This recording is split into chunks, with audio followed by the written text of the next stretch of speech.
करवा चौथ सभी सुहागिन महिलाओं के लिए विशेष त्योहार माना जाता है।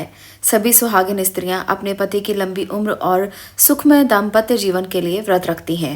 करवा चौथ के व्रत में महिलाएं दिन भर निर्जला व्रत रखती हैं और रात में चंद्रोदय के समय पूजा करके व्रत को पूरा करती हैं। उत्तर भारत में करवा चौथ बहुत ही धूमधाम से मनाया जाता है। हर वर्ष करवा चौथ कार्तिक मास की कृष्ण पक्ष की चतुर्थी तिथि को मनाया जाता है।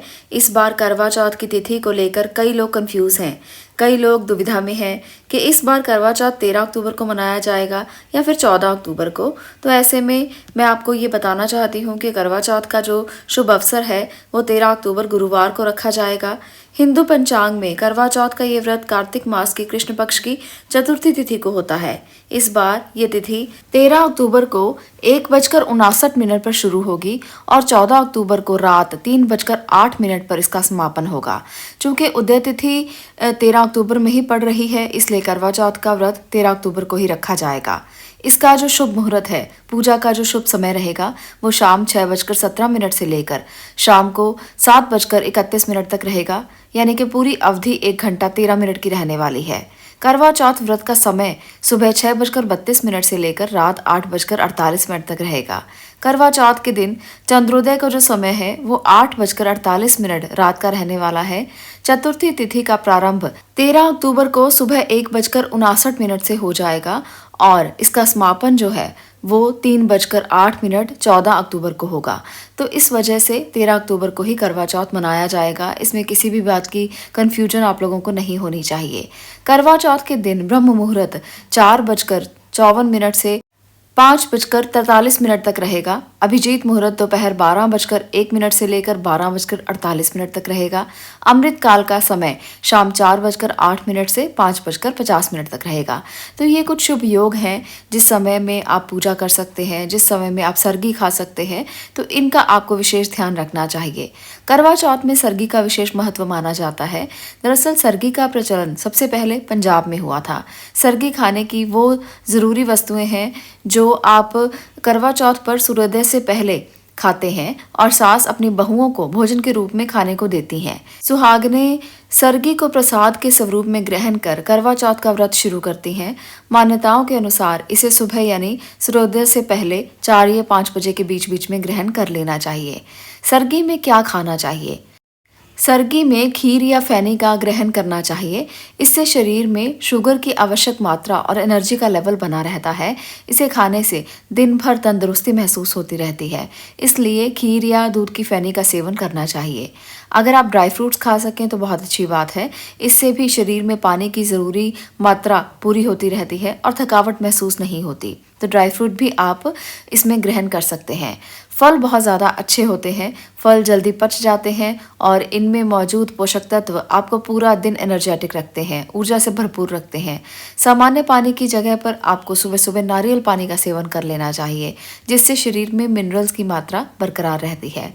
ककड़ी जो निर्जला व्रत में बहुत अच्छा एक सोर्स है पानी का, तो ऐसे में सुबह सुबह ककड़ी भी खाई जा सकती है। पूरा दिन आपको प्यास नहीं लगेगी। एक और बहुत अच्छा उदाहरण है इसका, अनार खाने से भी माना जाता है कि प्यास नहीं लगती। तो इसलिए जो स्त्रियां व्रत कर रही हैं वो सरगी में अनार खा सकती हैं। चलिए अब जानते हैं इसकी विधि के बारे में।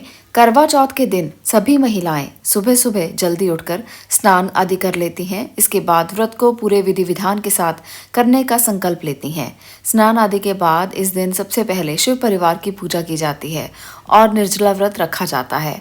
साथ ही इस बात का ध्यान भी रखा जाता है कि 16 श्रृंगार करके ही आप इस व्रत को पूरा करें। इसके बाद घर के उत्तर पूर्व दिशा में करवा माता की मूर्ति स्थापित करें और फिर बाजार से लाया हुआ कैलेंडर दीवार पर लगा दें और आप माता गौरी को लाल रंग की चुनरी, सुहाग का सामान भी अर्पित करें। माँ गौरी के सामने एक मिट्टी के कलश में पानी भी भरकर रखें। इसके बाद पूरे विधि विधान के साथ शिव परिवार की विधि पूर्वक पूजा की जाती है। इसके बाद अपनी सास को श्रृंगार का सामान, कपड़े और कुछ दक्षिणा देकर सामान भेंट करें। साथ में खाना और कुछ मीठा भी ज़रूर दें। ऐसा करने से ये व्रत जो है वो पूरा होता है। रात में चंद्रमा को देखकर ही सबसे पहले अर्घ दिया जाता है और फिर छलनी से पहले चंद्रमा को देखें, फिर अपने पति के मुख को देखकर अपना व्रत खोलें। ऐसा करने से आपको बहुत अच्छा अनुभव भी होगा, रिश्ते में मजबूती आएगी, प्यार बढ़ेगा, सौहार्द बढ़ेगा और एक दूसरे के साथ सामंजस्य बैठेगा। कई बार ऐसा होता है कि पति पत्नी की आपस में अनबन रहती है, परेशानियां रहती हैं। उन लोगों को भी करवा चौथ का व्रत ज़रूर रखना चाहिए। ऐसी महिलाएं करवा चौथ का व्रत अगर श्रद्धा भाव के साथ रखती हैं तो अपने आने वाले जीवन में वो हर सुख को प्राप्त करती हैं। ऐसे में हर दिन जो है वो आपका श्रद्धा और विश्वास के साथ सुखमय बीतता है और पति पत्नी के रिश्ते मजबूत होते हैं। दोनों के बीच में आपस में सामंजस्य बहुत अच्छे से बैठता है और आप एक दूसरे की बातों को अच्छे से समझ पाते हैं। रिश्ता बहुत मजबूत हो जाता है। इस बार करवा चौथ की चतुर्थी तिथि की रात्रि में वृषभ राशि का चंद्रमा अपने सबसे प्रिय नक्षत्र रोहिणी में रहेगा, यानी कि उच्च का चंद्रमा रहेगा, जिसकी वजह से ये दिन और भी खास हो जाता है।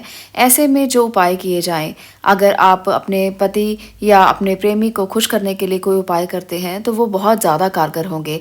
ऐसे में प्रेम में वृद्धि होगी और जिन लोगों के रिश्ते मजबूत नहीं हैं उनकी मजबूती में भी ये चंद्रमा आपकी मदद कर सकता है। तो इसलिए रोहिणी नक्षत्र के इस चंद्रमा में आप इस व्रत को अवश्य करें। ये बहुत ही लाभकारी है और आपके जीवन की समस्याओं को दूर करने के लिए आपकी मदद कर सकता है। करवा चौथ को कर्क चतुर्थी भी कहा जाता है। इस दिन सुहागिन महिलाएं हाथों में मेहंदी रचाकर 16 श्रृंगार करके पति की लंबी उम्र के लिए निर्जला व्रत करती हैं। दोपहर में गणेश जी की पूजा करती हैं और ऐसे में आपको भी गणेश जी की पूजा अवश्य करनी चाहिए। करवा चतुर्थी पर एक चौकी पर जल से भरा कलश और एक मिट्टी के करुए में गेहूं भरकर भी कहीं कहीं रखा जाता है। दीवार पर चंद्रमा, गणेश भगवान, शिव, कार्तिकेय के चित्र की एक पिक्चर लगा दी जाती है या आप इस चित्र को बना भी सकते हैं और दिन भर निर्जला व्रत करके इस व्रत को पूरा भी कर सकते हैं। तो इस प्रकार से ये करवा चौथ का व्रत रखा जाता है। सुहागिन महिलाएं इसे बहुत श्रद्धापूर्वक रखती हैं। आप भी अगर शादीशुदा हैं तो इस व्रत को अवश्य करें। इसके आप महत्व को समझें और करवा चौथ की इस विधि का पालन करते हुए अपने पति की लंबी उम्र की कामना करते हुए इस व्रत को पूरा करें। आज के लिए इतना ही। अगर आपको ये वीडियो पसंद आई हो तो इसे चैनल को सब्सक्राइब करें, वीडियो को लाइक और शेयर करना ना भूलें। मैं मिलती हूँ अगली वीडियो में अगले विषय के साथ। आपका धन्यवाद।